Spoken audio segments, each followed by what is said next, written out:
आगरा के जिलाधिकारी के बाद में अब आईजी रेंज नवीन अरोड़ा के द्वारा हॉस्पिटल संचालकों और समाज सेवियों के साथ में कोरोना संक्रमण के बचाव के लिए हॉस्पिटल संचालकों समाज सेवियों के साथ में एक बैठक की, जिसमें ऑक्सीजन की उपलब्धता, जीवन रक्षक दवाइयाँ, वस्त्र और खाद्य सामग्री की ससमय उपलब्धता के लिए प्रयास शुरू कर दिए हैं।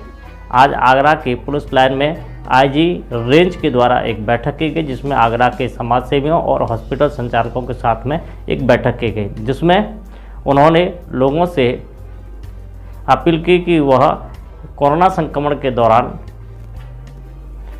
किसी भी व्यक्ति को ना तो बेड की कमी हो पाए ना ऑक्सीजन की कमी हो पाए, लोगों को सही समय पर इलाज मिले, वस्त्र और खाद्य सामग्री भी लोगों को मिल पाए, जिससे कि लॉकडाउन के समय में कोई भी व्यक्ति तो मैं ये बताना चाहूँगा कि एज अ पुलिस पर्सनल इस बात से हम लोग भी व्यथित हैं कि लोगों को बहुत रिस्पाइट नहीं मिल पा रहा है और कुछ अफवाहों के कारण, कुछ अव्यवस्थाओं के कारण, कुछ हमारी अपनी कमियों के कारण लोग परेशान हैं, कहीं ना कहीं घूम रहे हैं, भटक रहे हैं, बहुत सारी चीज़ों को जानने की कोशिश कर रहे हैं और शायद हम उनको वो सुविधाएं या वो सूचनाएं समय से उपलब्ध सही जगह पे नहीं करा पा रहे हैं। दूसरा, हम लोगों की मदद के लिए क्या कर सकते हैं, तो इसमें आगरा पुलिस या रेंज पुलिस की तरफ से हम लोग आगे आए हैं और आज बहुत से समाज सेवी संगठनों से और ऐसे जो दानदाता पहले कोविड के प्रथम लहर में रहे हैं, जो लोगों को फूड बांटते थे या किसी तरह से उनके लिए व्यवस्थाएं करते थे चीज़ों की, उनको भी बुलाया था कि उनसे समझ सकें कि किस तरह से वो आगे आना चाहते हैं।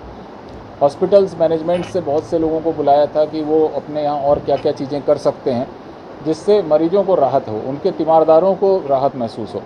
अभी ये हो रहा है कि ऑलमोस्ट सब पैनिक स्टेज में है, ऑक्सीजन नहीं मिल रही, रेमडेसिविर नहीं मिल रहा, हॉस्पिटल में बेड्स नहीं मिल रहे और इसके कारण पैनिक ज़्यादा हो रहा है। होम आइसोलेशन में भी लोग प्रॉपर गाइडेंस नहीं ले रहे हैं।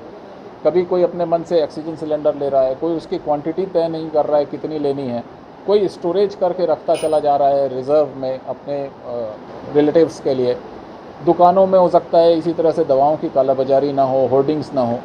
ये सब चीज़ें लोगों को बताई गई, हॉस्पिटल्स को बताई गई और इनको ये कहा कि आप एक अपनी एक्चुअल डिमांड रेज़ करिए कि किसी भी 2 दिन का सैंपल ले लीजिए, उस दिन आपके कितने मरीज किस किस तरह के भर्ती थे, कितने सिंपल थे, कितने HNFC पे थे, कितने लोग उनके आइसोलेशन पे थे, कितने वेंटिलेटर्स पे थे, कितने लोग कैनुला पे थे। अलग अलग चीज़ों को वो बना लें और उनकी क्या रिक्वायरमेंट थी उस दिन की और हमारी उस दिन की सप्लाई कितनी थी। हम अगर इन दोनों को मैच करें और डिमांड सप्लाई के बीच का जो गैप है, अगर हमें सप्लाई बढ़ानी है तो हम सप्लाई की बात करें। यदि हमारे पास सप्लाई पर्याप्त है तो फिर हॉस्पिटल और कहीं ना कहीं पिलफरेज हो रहा है वो देखने की कोशिश करें। होम आइसोलेशन में लोग बिना गाइडेंस के ऑक्सीजन यूज़ कर रहे हैं उसको समझें।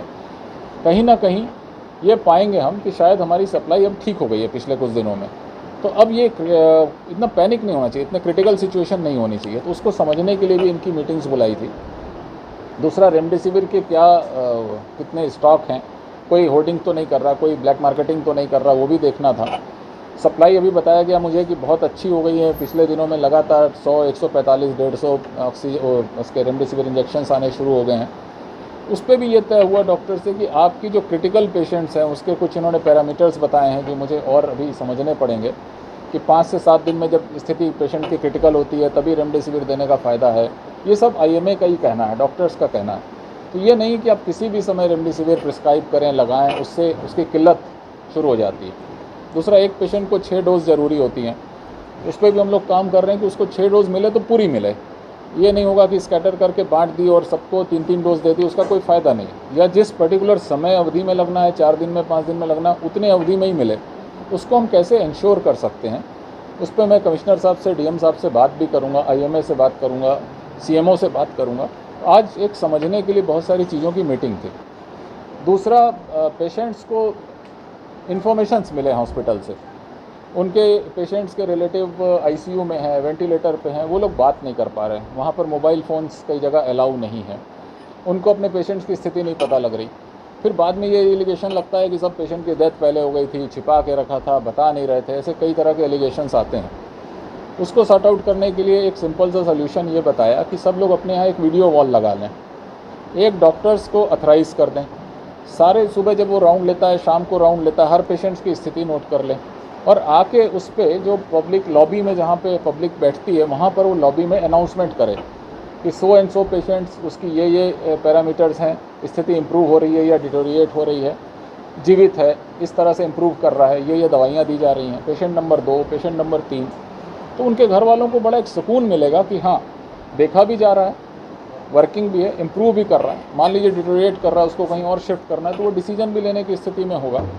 ऐसे भी बहुत सारे सिंपल सॉल्यूशंस पे भी बात की गई। डॉक्टर से भी रिक्वेस्ट की गई, आईएमए से भी रिक्वेस्ट की गई कि रेट्स भी थोड़े कम रखें, एग्जॉर्बिटेंट ना रखें। एम्बुलेंस सर्विसेज पे बात की गई कि कैसे हम उसको और अच्छे से मॉनिटर कर सकते हैं। शव वाहनों पे बात की गई कि कैसे उनकी उपलब्धता सुनिश्चित करें। कुछ स्वयंसेवी संस्थान भी सामने आए हैं जो शव वाहन का खर्चा देने के लिए तैयार हैं। इस तरह के लोगों को जोड़ के एक ग्रुप बनाया जाएगा। जो ज़्यादा रेट लग रहा है किसी को, जो ज़रूरत से ज़्यादा, उसको रेट कम कराया जाएगा। जहाँ रेट एक लिमिट के बाद कोई पे करने की स्थिति में नहीं है, वहाँ ऐसी संस्थाओं से मदद ली जाएगी। कुल मिला के किस तरह से आगरा पुलिस के इनिशिएटिव पे हम लोगों की मदद समाज सेवी संस्थाओं से कर सकते हैं, दवा एसोसिएशन के माध्यम से कर सकते हैं, हॉस्पिटल्स के माध्यम से कर सकते हैं, उसकी एक ईमानदार और ट्रांसपेरेंट कोशिश की जा रही है और मुझे उम्मीद है कि हम इसमें सफल होंगे। सर, आगरा की अगर बात करें तो बड़ी संख्या में बेड्स निकल कर आए हैं। डीएम साहब ने जब कल